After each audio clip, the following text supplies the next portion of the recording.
please, Arsenal, please don't announce anything. Please don't announce anything while I'm doing this show, please. Attempt two to do the Willian Tactical Breakdown show. If you tuned in at midday today, you would have seen a very panicked Tom trying to break down Willian as the news about Raul was dropped. And we covered that, and it's fair to say that show has gone off. So if you haven't checked out our show on Raul Sanyehi, go and check it out. But right now, in this moment, we're going to finally talk about Willian signing for the Arsenal in as much detail as feasibly possible.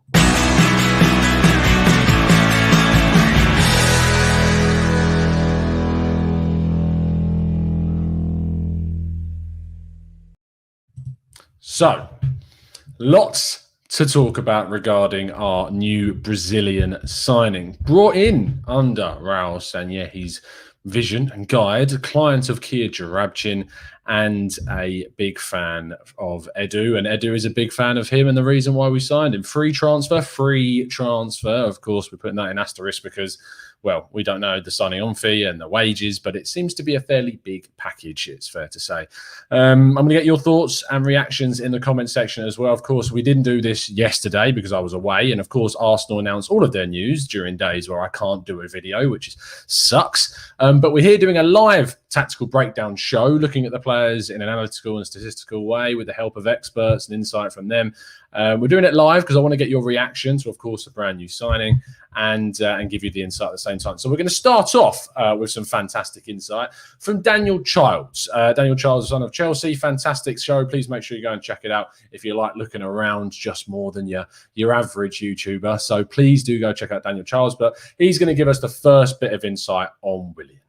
Daniel here from Son of Chelsea to give you my thoughts on Willian. I think he's been a brilliant signing for Chelsea. I really do. A player that's been involved with some big trophy triumphs for our club. And I think that's something that can be very valuable to the Arsenal squad next season, helping them the experience of Willian, which is something Lampard has leaned on a lot with his younger players this year. Willian has had one of his strongest years in a Chelsea shirt in 1920, so he went out on a high, and potentially that could really help Arsenal next season. Yes, maybe there are some inconsistencies with his game that will annoy some fans, but I think that his work rate will be very much appreciated by not only Mikel Arteta, his teammates, but also supporters.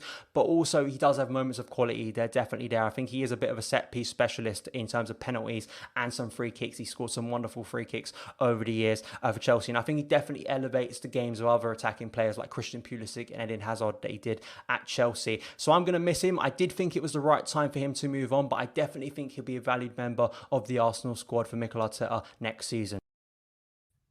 So there you go. There's Daniel's thoughts on Willian. Some positive stuff there, it's fair to say. We've got a couple more Chelsea insights to come during the show, but it's interesting to see that there is a clear reputation of this guy who's got real quality. He's helped Chelsea out for a long, long time, the 7 years that he's been there. And he's a dangerous player. He's someone that adds a little bit of verve to the side as well. And that's kind of where we're going to our next guest that I'll bring on in just a second. But if you haven't checked out Daniel's channel, link will be, of course, in the description for that. My initial reaction, though, is that this is a positive signing in terms of the free transfer aspect of it, taking one of the best players who's been voted their player of the season a couple of times, to my best of my knowledge as well. And to take a player that was wanted by Lampard to be kept, to wanted by Chelsea. Chelsea are a club that are known for only offering 1-year extensions to players over the age of 30, and they were breaking that rule by offering Willian a 2-year deal. It showed you the ambition that they had to try and keep him there. So for Arsenal to take a player away from one of their key rivals as we go into next season and attempt to get back into the Champions League qualification spots, it was important to be able to do something like this, to weaken, if you want to describe it as such, even though they're bringing in, of course, some fantastic players, Chelsea, but to weaken them by taking one of their better players, that I feel is one of their better players, and bring him into Arsenal. I definitely think it is a positive. Let's move on to our second piece of insight. This time it is from Tom Overend at All Things Chelsea. So let's listen to what Tom has got to say. Hi, I'm Tom Overend. I'm the owner of All Things Chelsea and a massive Chelsea fan. So I've been following Willian for a few years now. He's been at our club 7 years. And I can honestly say in about the 20 years I've been following Chelsea, he is the most frustrating player I've ever come across. On his day, he was quite sensational, upstaging Lionel Messi at Stamford Bridge against Barcelona. Remarkable tricks and flicks. The guy would have been a samba dancer if he hadn't been a football player, and I think that comes in his play as well. He would always stand up when Chelsea were down, particularly in 2015-16 and 2017-18. Playing out of his skin when those around him were really not having a good time of it. I think particularly Hazard in that.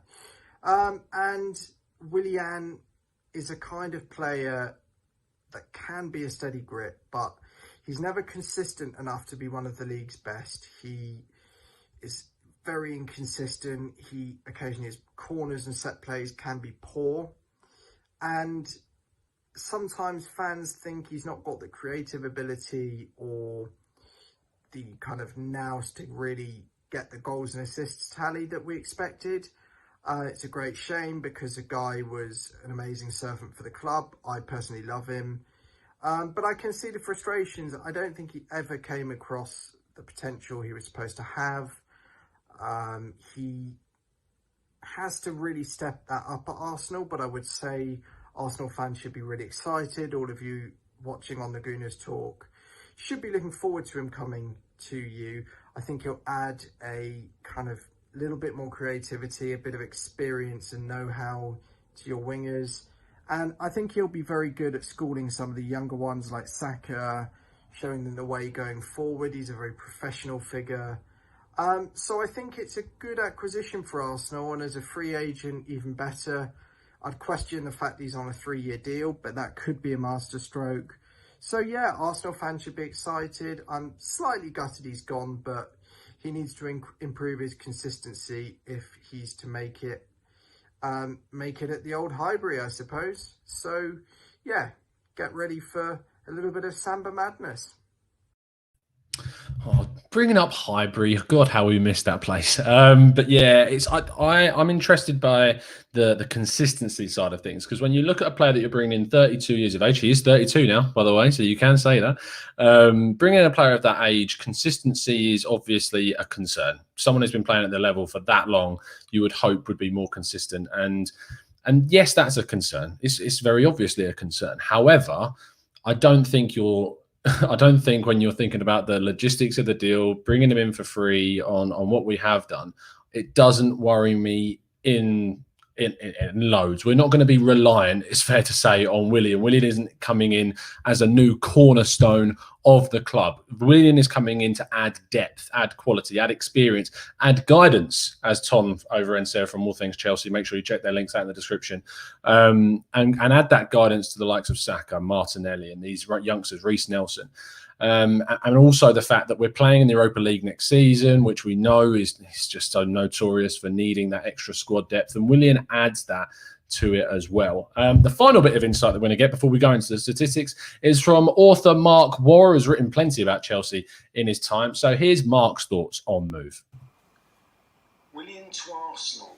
Well, I think you're welcome to him. Seems to be following a very familiar path for veteran Chelsea players to make the trip to the Emirates. Petr Cech did well for you. I think, in the cold light of day, I thought you did all right out of David Luiz as well. So, Willian, I think he'll be perfect for you. Busy season next season in the Europa League. He'll frustrate you like mad with his inability to beat the first man with a corner, so maybe don't let him take them. Free kicks, he's quite dangerous, hard-working, technically gifted. I love the bones of the man. We've had the best 7 years of his career. Obviously, he hates Tottenham, so he should fit in very well with you guys.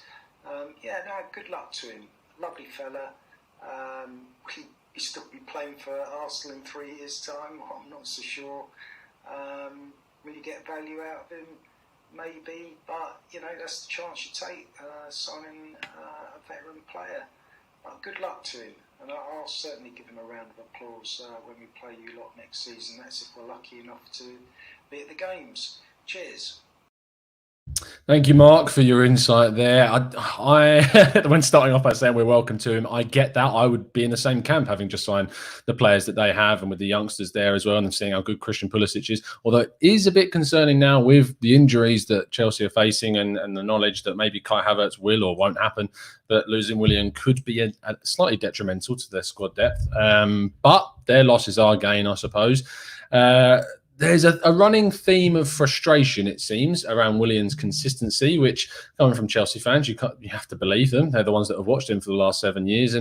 And yet again, I'll just highlight the point that I think that frustration about it will come, and we'll see some frustrating set pieces being taken, but also some flashes of brilliance, things that will hopefully help Arsenal. Now, where I'm going to take the second part of this video, where we go into the analytical and statistical side of things, is looking into his position in the Arsenal team. So if we go into looking at his statistics, which you should be able to see on your screen now, this is his 2019-20 campaign in an attacking sense. This year in those competitions, he got 11 goals, and the competition has been the Premier League, Champions League, and FA Cup. And 11 goals, 8 assists is quite good. It's a decent return for a player that wasn't playing every single minute of every single game. He's still playing quite a few. I mean, you can see this, 78, 99, 93, playing a lot of minutes still, over 3,000 this season. And that's a decent return, in my opinion. And to add that into our squad is going to add goals in another area of the pitch. We were too reliant on Aubameyang in terms of goals. We were too reliant on him in that area. And Willian hopefully will add to that this season. We look into some of the dribbling sort of things. 63.4% is a really good dribbling return in terms of success rate. We know his technical ability. We know he's good in that area. We move into passing statistics secondly, and also looking at his heat map, typically playing on that right wing for Chelsea. Has played on the left-hand side, but he does play on the left-hand side. Very little time is he getting back. And that's also something you need to look at in terms of how much he's tracking back, which you would expect to see an increase of under Arteta, were he to be positioned on the wing, which is the thing we're going to come on to in a second. But an 80% passing accuracy for an attacking player is still fairly not low, but it's not blistering. It doesn't inspire, does it? But passes into the area, 54.1% accuracy is good for passes into the penalty box, and 68.6 into the final third is also okay. Forward to backward passes are typically seen as quite higher because they like going to the byline and then cutting back. But you do see Willian a lot take the ball in wide areas and pass it back to a supporting fullback, building up play carefully, considerately. And that's not always a bad thing in a negative sense. When you're looking at a player playing negatively, passing the ball backwards, keeping the ball is going to be obviously a really key part of Willian's game, and not losing possession. And that is part of his game. It's certainly part of his game in that wide area. We're starting to see it with Pepe as well, the way that Pepe passing back to Tierney to set that ball through in the FA Cup final. That has definitely been an addition to the Ivory Coast Internationals game, and Willian will definitely have that already in his repertoire. So I'm happy with that. That's fine for me. Looking at his defensive statistics for the season, 4.11, wow, that's horrific maths. 4.11 defensive duels, and 65.5% of those are being won. Losses to recoveries is certainly negative for an expansive, technical, and Samba-style player, as Tom was describing him, with the way that he takes players on. But I mean, winning 64% in the opposition half is a good return of those 4 recoveries that he does win. You want him to be adventurous. You want him to try things. And the conservative style of his play, when he does pass the ball backwards, kind of balances that out for me. But actually, when we take a look at the position on the pitch when he has played in an attacking central area of the pitch, because that is supposedly where Arteta is looking at Willian, to play this sort of number 10 role, to play this creative role behind the striker. If it's Aubameyang, which it could most likely be if we're looking at a more creative player being fielded in a number 10 position rather than Lacazette playing as sort of a deep, false number 9, then you're going to most likely see Aubameyang as the player that plays centrally rather than out on the left, which for you fantasy football fans is going to be interesting, as he's been listed as a midfielder this season. But I digress. But looking at the statistics of Willian in that central area, they're mixed. And they're few and far between. 4 times this season in all of those competitions has he played centrally. During matches, starting in those matches, only 2 of those games was he starting in a central area. The one was against Wolves away from home, which Chelsea won 5-2. The other was at home against Valencia, in which they lost 1-0. And then the other games against Bayern Munich and Leicester, only 13 and 12 minutes played in a central position on the pitch. And even then, from watching back and looking into some of the clips of him playing in those games, he still drifted really far wide in those games. It was only really the Wolves game that you saw him playing centrally for more of the game. But even in those games, you look at touches in the penalty area, defensive duels. And if we're looking at passes in this area as well, passes into the final third and passes into the penalty area against Bayern and against Leicester, Zero. He didn't do anything creatively in those games. So that's a bit of a concern. In the games where he played for the full 90 and more in that area of the pitch, there's a little bit better to talk about. If we look at the one pass he made against Valencia into the final third, I mean, it's going to be looking to move it out wide, which is what you can see there. And if we look at the passes into the penalty area, they're coming from mainly at the right wing, which is typically where we found Willian last season. He will still be shifting towards that right wing because naturally that's how much he's played there this season. If we move that away and look at the Wolves game where he played 6 successful passes out of an 8, again, they are still concentrated into that right flank. But he is still trying to get balls into the box from the central area. I don't know the impact that he's going to have at Arsenal in terms of changing to a central position under Arteta. But what we do know is that the statistics are few and far between when you're trying to find them. What I want to do to finish off the show, because this is, of course, a live tactical breakdown, is get some of your thoughts from the chat box. So tell me, what are your thoughts on Willian? Is he someone that you're happy that we've signed? Do you look at it as a shrewd piece of business, or do you think we should have been looking elsewhere for a wide player to bring in, or even a central player if you're looking at that? Would you have preferred Coutinho to come in? Explain to me why. Christopher Fung says versatility seems to be key for Arteta for tactical flexibility. With the congested fixture list this coming season, Willian's signing makes a lot of sense as he can play multiple positions. I agree wholeheartedly with that. Scrolling up to look at some of your other comments. Neil Gunner 93 says, I feel Arteta will eke out that extra 30% of him. Look what he's done with our current players, Mustafi, Xhaka, Mainsley, etc. Yes, that is a perfect point, is that I'm looking forward to seeing what Arteta is able to do with Willian. If he can make him and turn him into a success, fantastic. If he can't, then we haven't spent any money in terms of a transfer fee on him. So it's low risk in that sense. He adds depth. He adds that extra little bit to the team that we need, so that when we're looking on the bench for someone to bring on, it's not always just going to be Reece Nelson that's going to be the most attacking player on our bench. That Willian could be an option for that, or even as one starting as well. Pramod says we should be looking elsewhere, not Coutinho. He slows down the game a lot. Jonathan says Brazil is huge and an untapped market. Maybe we should be looking there for players instead of Willian and looking to his homeland. Casper Fissan says, I believe Arteta can transform him, and considering he came for free, I think it was a decent transfer. Christopher Fung says, does this mean Ainsley can stay now? Arteta wanted to keep him. Good point in terms of the Raul Sanllehi. If you've not checked out that video, please make sure you go and do that. The risk is bad performance from Willian. I agree with you. We might not see the best of performances all the time. Consistency has been the theme running through our Chelsea guests today, but fingers crossed that won't be the case. Thibaut Pest says, Willian is a 32-year-old with a 29-year-old athleticism. Oh, and he's better on the ball than any of our squad at the moment. Really nice to see some positivity about the player. I agree with you. He doesn't look and play like what you typically see from a 32-year-old whatsoever, and hopefully that continues and extends. And when we talked on the TGT Writers podcast a couple of weeks ago, and we talked about the impact of these players going into their 30s. Players that are going into their 30s are playing at a high level for longer, playing into their 33s, 34s, 35s at the top level. You're seeing it with plenty of players across the board, and I'm hoping that we see that from Willian as well. Smout Fireball, fantastic name, says, how do you think our midfield and attacking three is going to look like next year? Do you think Saka can be our number 10?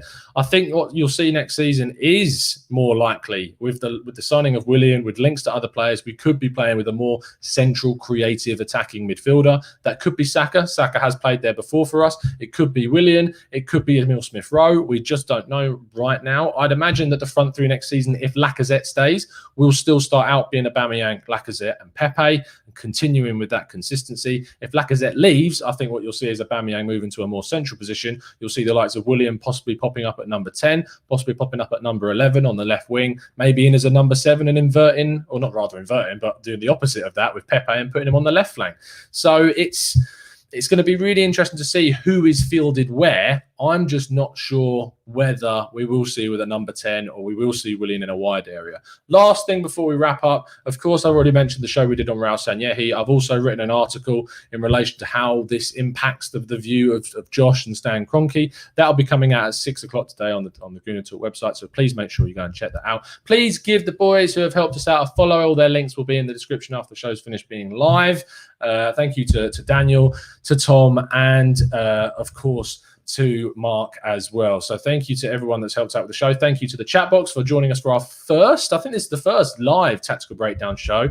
If you've enjoyed it, drop a like on the video, subscribe to the channel if you're new around here, and of course, turn those notifications on so you never miss a show. And as always, up the Arsenal.